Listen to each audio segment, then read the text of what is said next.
What is going on, everyone? I want to talk today about where to park your cash in SGOV, BIL, or week. We're going to go through these short term treasuries and ETFs and talk about them. We're going to compare them, look at charts, look at total returns, and why anyone would even want to do this. Now, not everyone probably needs to be in these funds. But for my situation, it's just perfect. I'm in semi-retirement, don't have the income I used to from my job, so I use these as a cushion, and it's been wonderful. And it's great having these restful nights knowing no matter what happens in the market, I have this cushion set back that I could utilize for living expenses, buying the dips, et cetera, et cetera. So let's get into it. So, number one reason for me to have SGOV and week is because I need a cushion, a safety net of some sort. And that's what these have provided me. They sit there and we get paid monthly or weekly on a week distributions, and it just builds up my safety net. And it's also great for like during 2024, you can look over here to the left of this chart. As the market was running, I started selling off positions, profits from trades, etc. were going into my high yield savings account. During the then when we started correcting, I switched over to SGOV, and then I was able to buy things I really wanted at a much cheaper price during this corrective measure. And then I've just repeated the cycle. I didn't use it all, but I used quite a bit during this drop here in early part of this year. And then the market is just taken off again, and I've just run the same type of strategy. Anything I don't need for living expenses is going right into SGOV and week and just building that cash reserve. So I could buy dips. The market could go down for a very, very long time, and I got living expenses saved up in SGOV and week. Now let's start here with the comparisons. Fees and costs, SGOV is probably the most efficient. Although all three of these, you don't have to pay sales tax at a state level, which is really nice. And so that's awesome. So you get the monthly or weekly distributions, and the share price remains relatively flat. And between all three, there's virtually no risk. You don't want to say none. Anything can happen, right? In the markets in the world, but virtually no risk. And I would say week is probably the most risky just because it's newer and it's ran a little bit different. When do you want to choose these? Well, SGOV is ideal for a long hold, I think. And it's grown the fastest in AUM. And it's just super efficient. BIL has been around for a long time, 18 years of history, pays a little less, but you have that history, and it's been around for a long time with a long track record of success. Week is a little bit different, and you get paid weekly from it, but that comes with some negatives as well, and you'll get into that. We'll get into that in this comparison. I mean, it's better than putting cash in your mattress. Or, for me, these are all super liquid. And for me, it's better for my situation than just buying treasuries straight up. So they're all super liquid. You can get in and out of them. And if you need that money immediately, it's right there for you. Okay?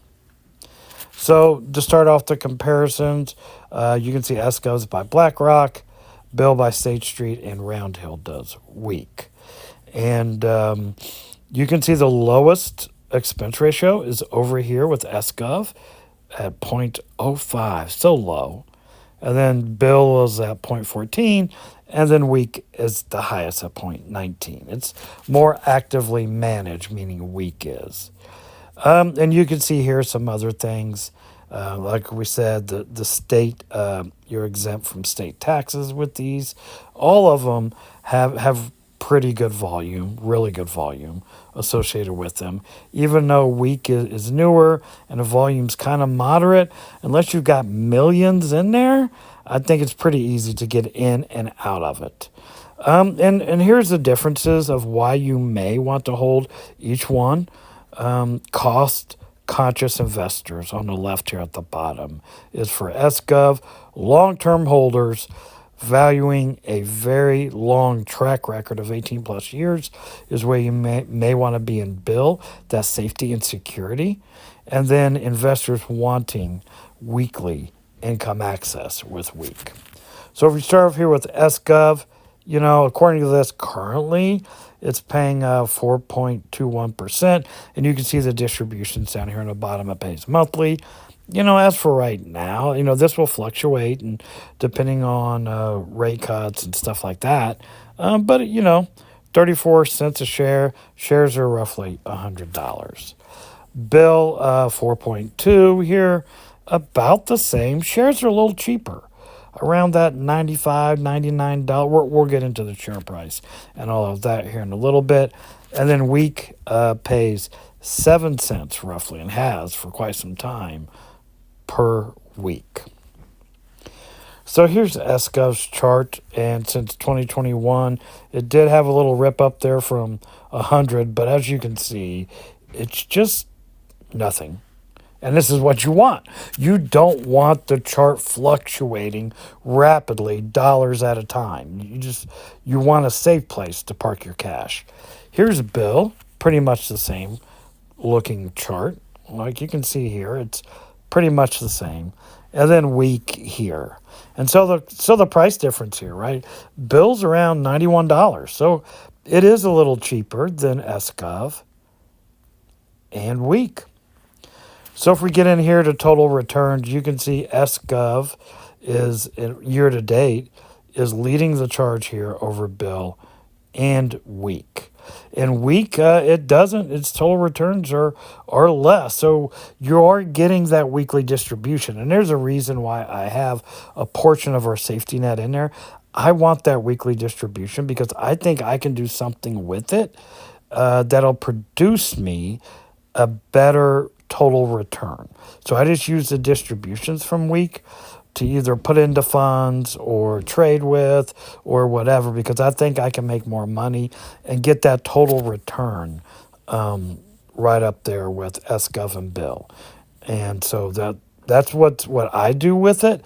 But it's up to you if you want that monthly or that weekly distribution just to use for bills or whatever. And you can see the price change year to date, guys. These things do not move, which is absolutely beautiful. You want to park your cash in something that doesn't move, that pays you a percentage for doing it, and that's highly liquid, that you can get in and get out of it in just a moment's notice. And I absolutely love all three of these. I don't have a need for BIL. I think SGOV does the job for me a little bit better, as you can see here, than BIL. And the only reason I'm not all in SGOV versus week is I do like those weekly distributions, even though we underperform the other two. I can use week, like I said, to put in other things and really push that total return number up a little more. Plus, it's nice. Let's not lie. The dopamine hit is also nice, right? Getting that weekly payment that satisfies that itch, I guess you could say, even though it does underperform the other two. Because it's just been wonderful building up this nest egg in SGOV. And as the market continues to rip, and even if it doesn't, even if we go down for a period of time, I still have all the distributions coming in from my dividend account to help pay for all living expenses. And I'm just going to keep continuing to build my nest egg and just keep getting these little distributions, either weekly or monthly, and just growing it. And so if you're considering parking your cash for whatever reason that best suits you and your family, maybe consider one of these three, or do a mix of all three, or whatever that you like. And I think I'm like an 80-20 ratio. Like SGOV is 80%, 20% in week right now currently. And that's probably the way I'm going to keep it. So anyway, I hope you enjoyed the video. This is Mike. Talk to you later. Bye.